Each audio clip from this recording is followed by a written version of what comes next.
I just got off a Carnival Freedom sailing out of Orlando's Port Canaveral with stops in Nassau, Half Moon Cay, and the still shiny Celebration Key. And a spoiler for you, this was a very fun, no fuss Bahamas getaway that the Freedom absolutely delivered on. More bang for your cruise buck, you might be able to say, when it comes to this ship. And there's probably a reason for that. It's a little old and has been through a lot.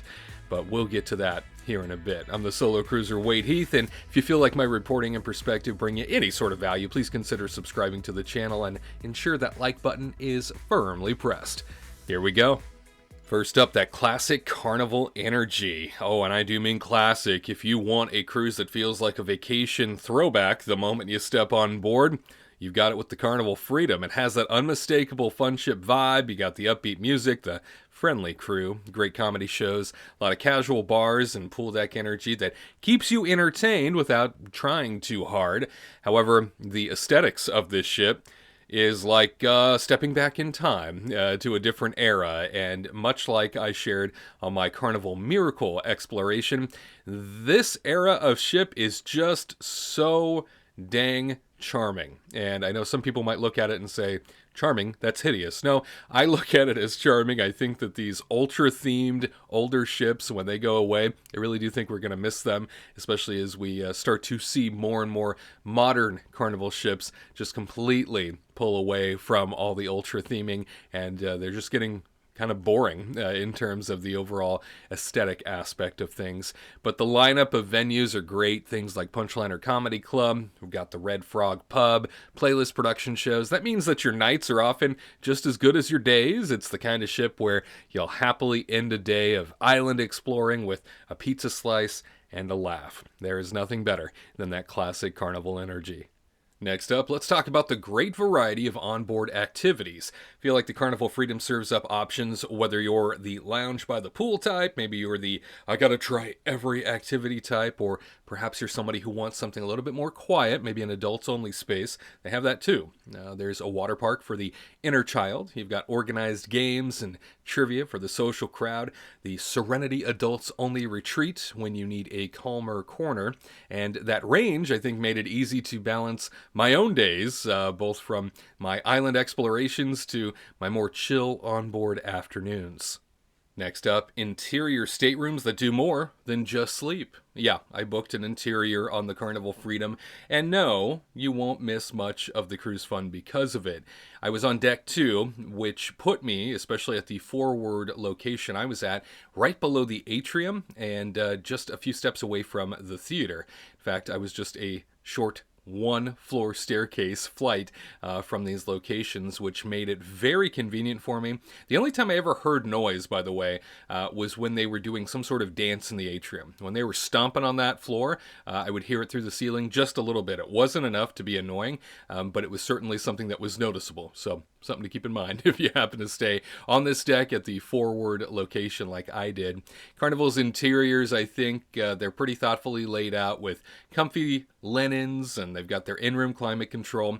Certainly they have a TV in here, and a lot of this stuff is older, right? Because the ship is older. So the TV itself is nothing like the newer TVs that they have on many of the ships that you see having rolled out here in the last 5 to 8 years. This TV is smaller and can do far less than a lot of the more smarter TVs that they have on board those newer ships. Storage space and a helpful stateroom attendant come along with a room like this. Very handy for small things, and of course a smiling face at the end of the day. I'd say if you plan to spend most of your time ashore or exploring ship venues, an interior really is just a savvy way to save and still have a comfortable home base. And I always say, bring a compact nightlight if you're queasy about total darkness, because it gets pitch black in these interior rooms. I prefer that because it allows me to go into a deep sleep that I can't get anywhere else, but it is something that you need to keep in mind if you are choosing to book an interior stateroom for a ship like the Carnival Freedom in the future. And one nice thing about this room happens to be that Carnival recently came in and added USB charging adapters to the lamps. Yeah, right alongside your bed. So something that you can count on that many other ships still don't have in this class. And so it's nice to see that the Carnival Freedom does. To follow that, the ship layout and dining options. I think you're going to find something for every appetite here. The Carnival Freedom's deck plan and onboard dining mix mainstream favorites and a few specialty options. So whether you're after burgers by the pool or a premium steakhouse sort of night, or maybe just casual bites between excursions, I think you will be covered just fine. For an interior guest like me, being able to hop up to the buffet or grab a quick sit-down meal with zero fuss made getting back to the ship for afternoon naps and those golden sunsets delightfully easy. The ship's layout also makes it simple to find what you want: food, fun, or quiet without a long walk.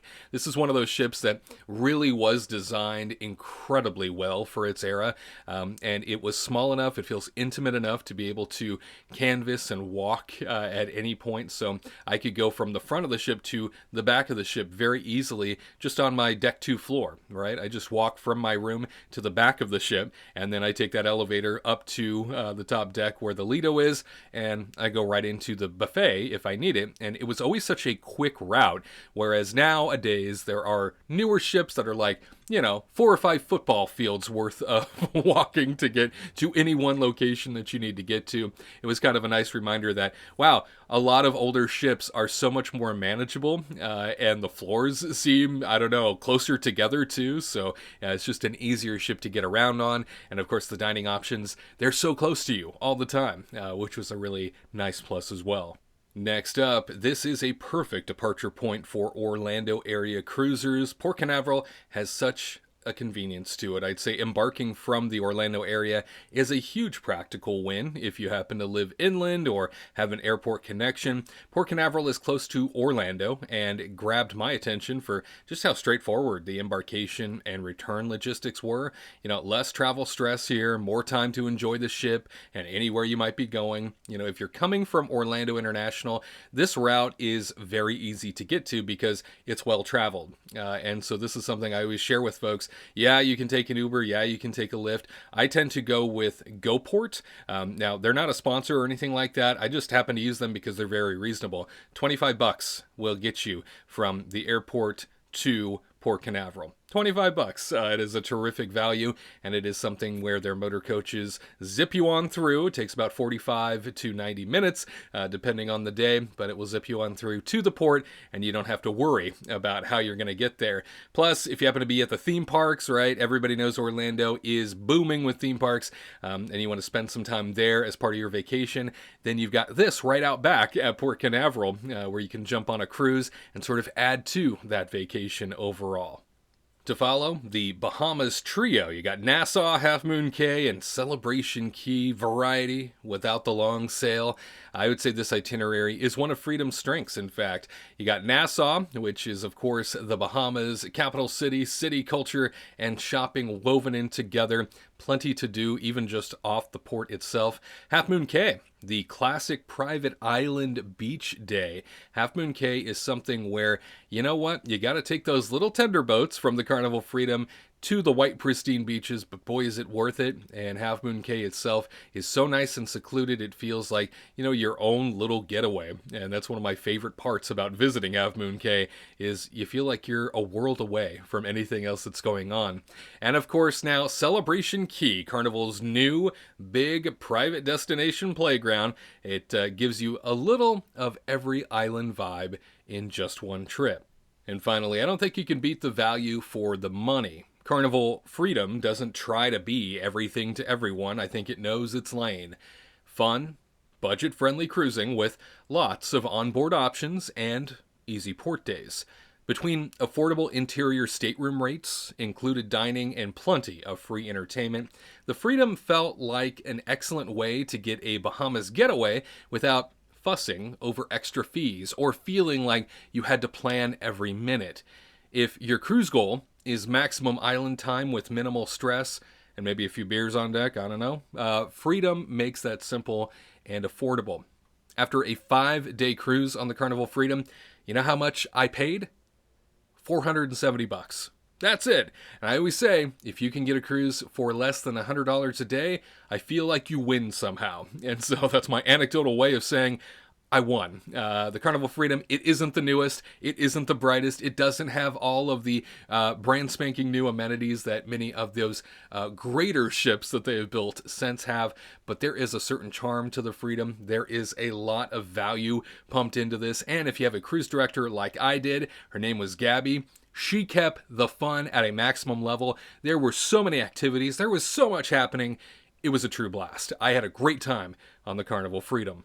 If you're planning a short Bahamas run from Orlando and want a balance of upbeat onboard life and easy island days, I think Carnival Freedom is a great pick for you, especially if you're cruising on a budget and don't care about a balcony every night. An interior stateroom kept my costs down and didn't get in the way of enjoying everything the ship and the ports had to offer. Whether you want poolside afternoons or dinner and a show, or maybe 3 very different Bahamian days in a single week, the Freedom delivers on solid, reliable fun. Have you sailed the Carnival Freedom before? Are you a person who enjoyed your time on this cruise, or did you feel like this is one of those ships that needs to be put out to pasture? I've heard both perspectives, that's okay. Or do you have a Carnival Freedom cruise coming up and you've got some questions on your mind? Whatever the case, go ahead, drop those down in the comments. I always love responding to you. And in addition to that, if you happen to have a Carnival Freedom itinerary going to Celebration Key, that new Carnival private destination in the Bahamas, I have been there several times now. I got a complete understanding of exactly everything you need to know as you approach this destination for the first time, and I put it together for you. A to Z, all the details in between. You can check out the video on the right, and for other cruise tips and more, check out that video on the left. I'm Wade, the Solo Cruiser. We'll see you next time.